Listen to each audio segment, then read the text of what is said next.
At this time, let us pray. Again, our Heavenly Father, we give you thanks for this opportunity you've given us that we may be able to come to you and commune with you, to have that fellowship. And as we offer, oh God, we as well desire to receive. And as we receive, oh Heavenly Father, that you may bless us with wisdom and understanding concerning you, your purpose for our lives, and that we may be like Abraham, to be blessed, to be a blessing to others. And now, God, we ask that thy word is proclaimed, that we may truly find a resting place in our minds and our hearts, that we may not only be hearers of the word, but doers of the word as well. Bless us and keep us, we're not able to do for ourselves. And these things this morning we ask and thank you for in the name of thy Son, Jesus Christ. Amen and amen. And this morning, I will bring to your attention the 9th chapter of St. John. And I'll be reading verses 1 through 7. And I'll stop there and begin again at verse 24, reading to the 27th verse. And these words are written for our edification. And as Jesus passed by, he saw a man which was blind from his birth. His disciples asked him, saying, Master, who did sin, this man or his parents, that he was born blind? Jesus answered, Neither hath this man sinned, nor his parents, but that the works of God should be made manifest in him. I must work the works of him that sent me while it is day. And night cometh, when no man can work. As long as I am in the world, I am the light of the world. When he had thus spoken, he spat on the ground and made clay for the spittle of the spittle. He anointed the eyes of the blind man with the clay, and said unto him, Go wash in the pool of Siloam, which is by interpretation sent. He went his way therefore, and washed, and came seeing. The 24th verse. And then again called they the man that was blind, and said unto him, Give God the praise. We know that this man is a sinner. He answered and said, Whether he be a sinner or no, I know not. One thing I know, that whereas I was blind, now I see. Then said they to him again, What did he to thee? How opened he thine eyes? He answered them again, I have told you already, and ye did not hear. Wherefore, would ye hear it again? Would ye also be his disciples? And from that passage of scripture this morning, I would like for us to focus on the thought. Just like him, whereas we were blind, now we can see. Just like him, whereas we were blind, now we can see. When I had developed this message, the first subject thought that had come to mind was just like him, whereas we were blind, now we see. But after some thought, I had changed that. I said, now we can see. Can see meaning that as believers, it's up to us as to how clearly we see spiritually.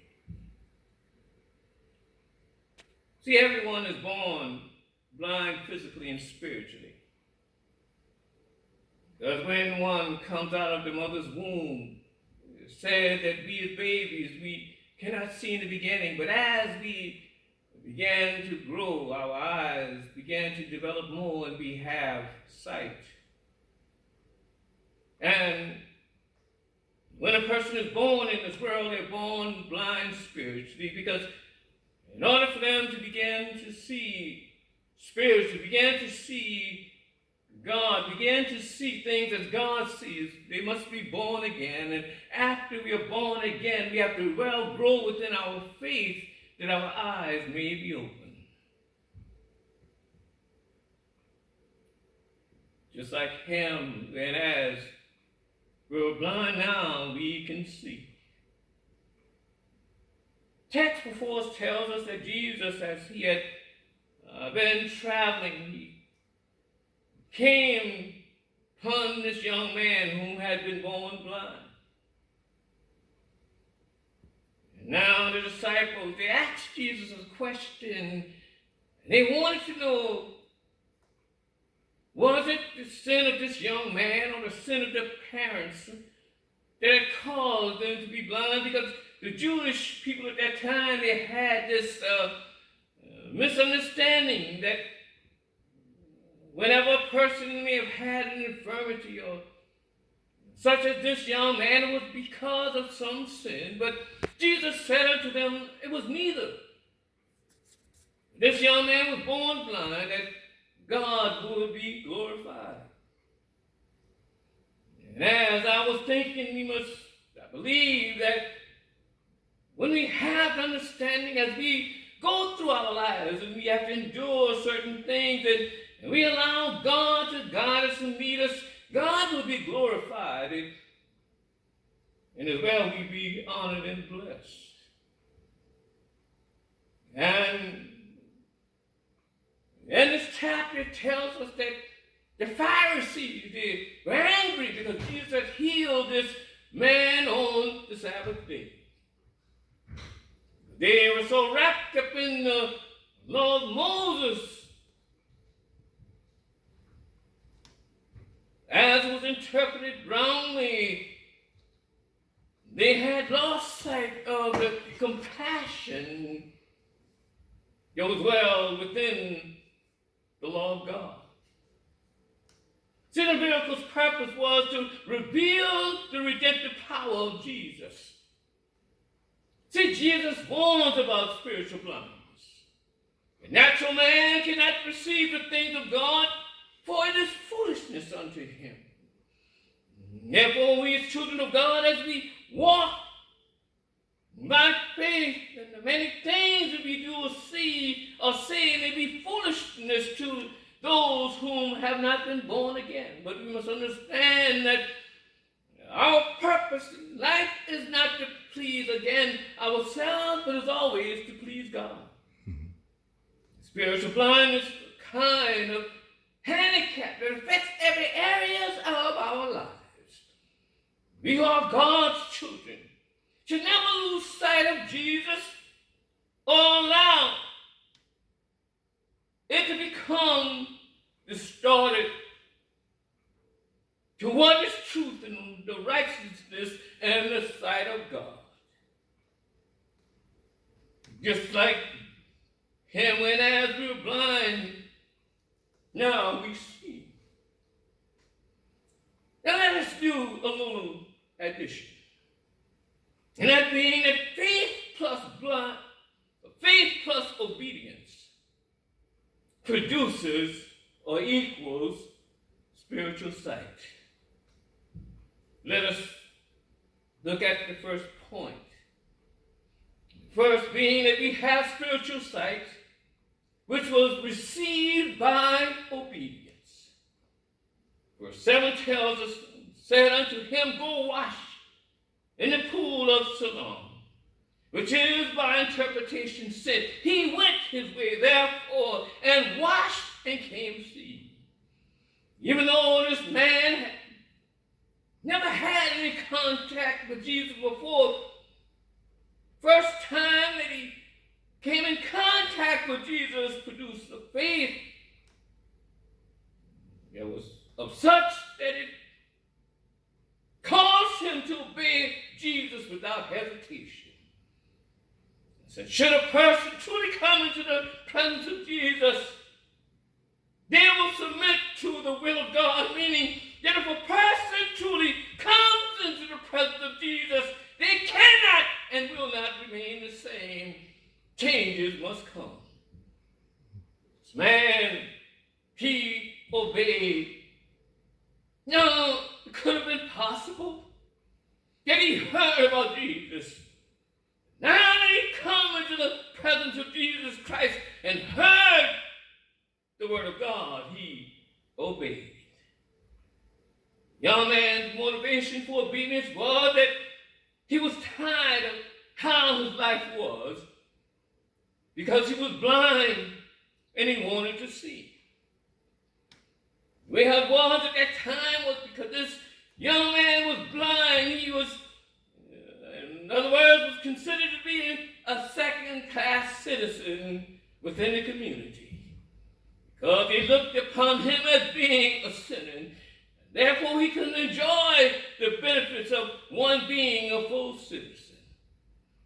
But one has to be tired of being tired. In other words, what I'm saying is, in order for someone to begin to see, in order for someone to truly submit themselves to the rule of God, they have to be tired of being frustrated. They have to be tired of being unhappy. They have to be tired of going through changes that doesn't produce anything. They have to be tired. And when a person becomes tired of being tired, then they submit to God. Because only God can give us rest. No one led him to the pool, but he went there by himself by faith and not by sight. This is the right way of responding to what God asks of us. We know in that text that Jesus did not take the man to the pool. He didn't ask one of his disciples to take him to the pool, but he told him, go, and he went. Blind man, he could not see, but it doesn't say how he made it there, but he made it there. In other words, faith led him to where he needed to be. And the word of God said that we walk not by sight, but by faith. And that doesn't mean that we are not mindful in what we do, but when we walk in this life, we believe and trust God and knowing that God is going to take care of us. Spiritual sight. We have spiritual sight that reveals the true nature of sin. Verse 15 and 16. Then again the Pharisees also asked him how he had received his sight. He said unto them, he put clay upon my eyes, and I washed and do see. Therefore said one of the Pharisees, this man is not of God, because he keepeth not the Sabbath day. Others said, how can a man that is a sinner do such miracles? And there was a division among them. See, that's what the Pharisees revealed the true nature of sin, which lay in the heart. And which was not a physical impairment. In other words, a person can look good on the outside, but that doesn't mean their hearts are in line with God. These Pharisees, they were wrapped up in religion, so wrapped up in religion that they could not see God. They were blind, but yet they did not know that they were blind. Sin blinds people. Sin causes people not to be able to see God. Sin causes people not be able to see themselves because they are blind. We can see that sin was the reason that the Pharisees were angry because Jesus healed on the Sabbath day. The Pharisees lacked compassion that the law of Moses taught, even though they had knowledge of the law of Moses. In other words, instead of being angry, Pharisees should have been thankful that this young man had been healed. But sin caused them to lack compassion. Love and compassion flows from the love of God that as well resides in ourselves as it concerns the suffering of other people. We can see the sin was the Pharisees, was the reason that the Pharisees were not happy that the man could now see. It's a sad reality as well. Then the body of believers, there are those that get mad when they see that someone else is being blessed. But I challenge us to understand that when we see that God has blessed someone else, we should rejoice and be happy and have that understanding that as long as we have faith in God, our blessing is on the way. We must believe and understand that God doesn't bless everyone the same way.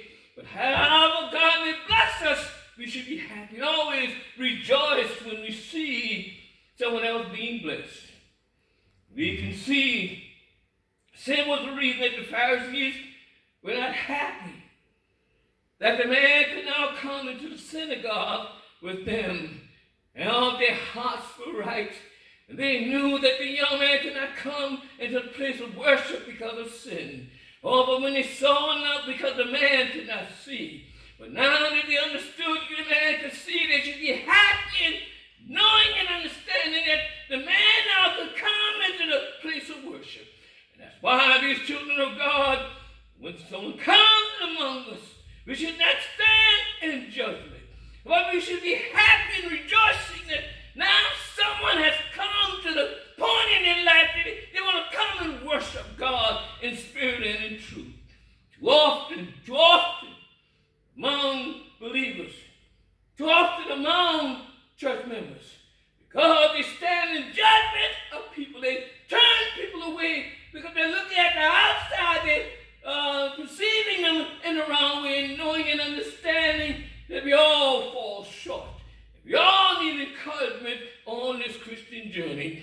We should be standing in the gap for them. We should be wanting, encouraging them, and letting our light shine that they may as well want to be able to be more like Christ because they see Christ within us.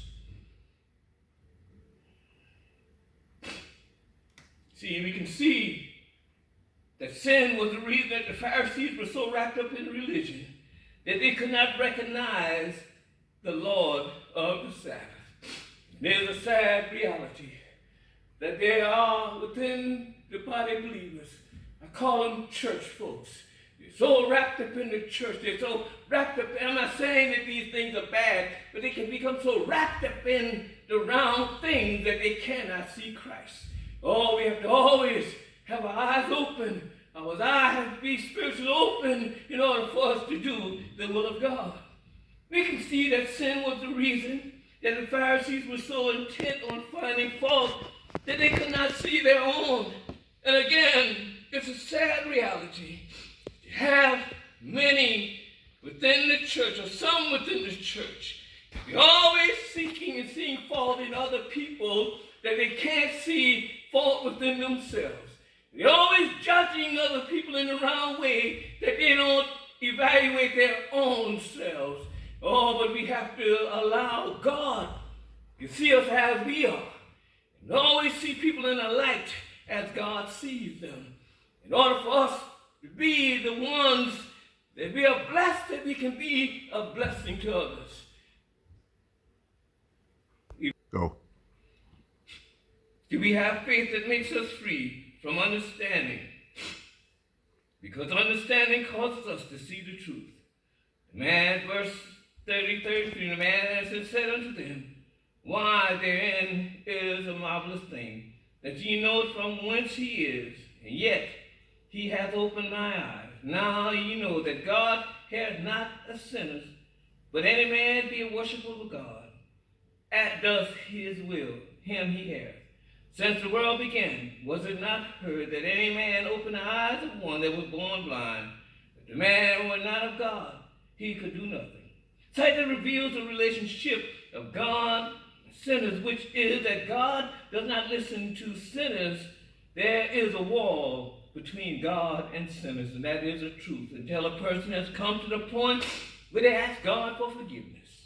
Sight reveals the relationship of God and his children, which is that God listens to those who are his children, that being the saved. Sight reveals that only God has the power to heal and deliver a person from sin. Sight, it allows one to see that man cannot make another person see, but only lead another person to the one who can do it.